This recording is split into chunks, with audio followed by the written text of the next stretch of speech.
And let me tell you something. Don't you worry about how many people are here. Right. It ain't got nothing to do with numbers. That's right. It ain't got nothing to do with, I told you before, I'm gonna bring it if it's 2 people. Yeah. If it was me, you and Charlotte, see, I was gonna bring. All right. So I was gonna bring. So don't be discouraged about your numbers. Because any day of the week, trust me, I done been to a parade, I done ate barbecue, I can go to HEB and get my water done. So the Juneteenth festivities, I can do that anytime. But being empowered by men and being around men, that don't happen often. That's right. Yeah. And don't apologize about this day, because it's a day that the Lord That's right. That's right. it's a reason why this day was the day. It coincided with that, with Juneteenth. Okay, that's great. So I got it. So don't fault yourself about a certain day or whatever. It's their loss if whatever, you know. So at the end of the day, at tonight, when the festivities is over and everybody go back to their home, has iron sharpened iron? Maybe. So don't get. So I was upset with you for not having no excitement. So get your energy back up. So I'm glad Marquise came with his energy first, and I'm gonna come with some energy. And I know Jonathan finna knock your socks off because that's what he do. So you need to get your energy up. All right. Don't worry about that. All right. So again, guys, my name is Charles Bennett Nubb. Everybody knows me. And again, I just graduated, but I'm here to say I ain't no smarter than no man sitting in this church. I'm no better than no man sitting in this church. John will tell you, just like I tell you, sometimes I think school is more about perseverance than your actual smarts. Yes, sir. After a while, once we got into the classroom, it wasn't about X, Y, and Z, this, that, and another. It was about, do I feel like going to class?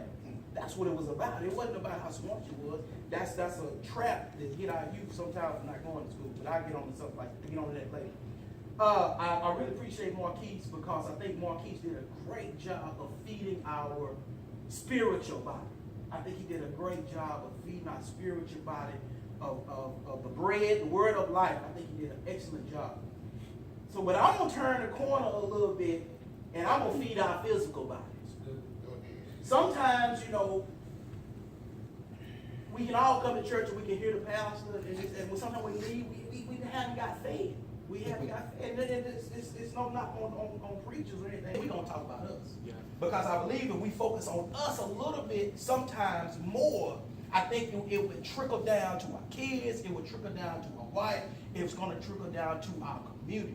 So let's deal with us a little bit. Let's worry about us. Let's deal with us a little bit, and let's move forward.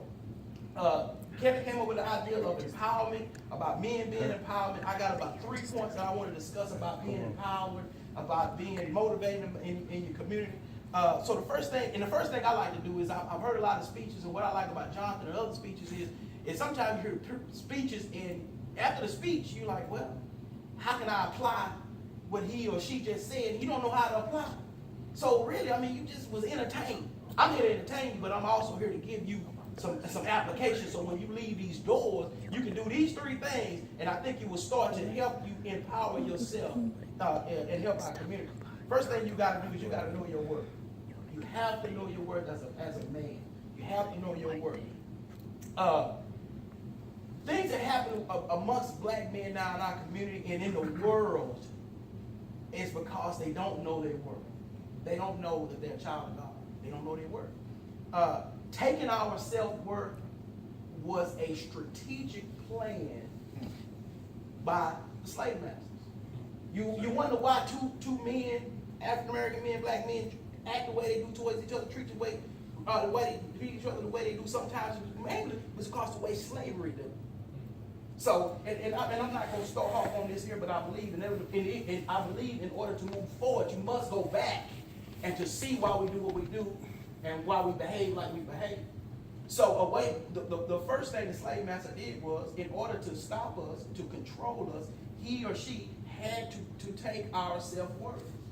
So what the slave master would do is he would bring the slave out, and in front of a group of people, in front of everybody, the camp, the plantation, he or she would beat the slave, would handle the slave different kind of way, however they want to chastise that slave, the biggest and baddest slave.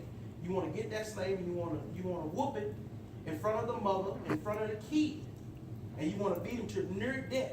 The slave master did not want to kill the slave. He wanted to whoop him to near death.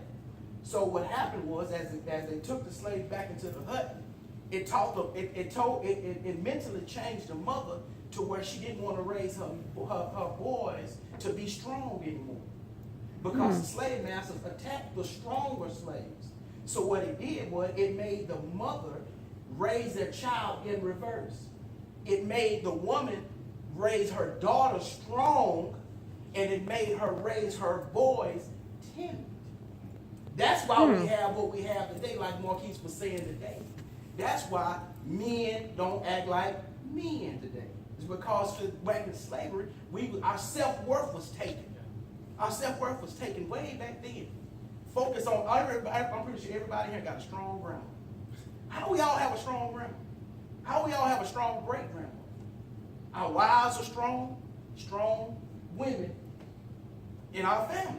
That was a strategic plan by the slave masters to take men, to take the guys, to take our self-worth, to make us think we wasn't as strong as we needed to be. Because if we were strong and we unified, we could take over.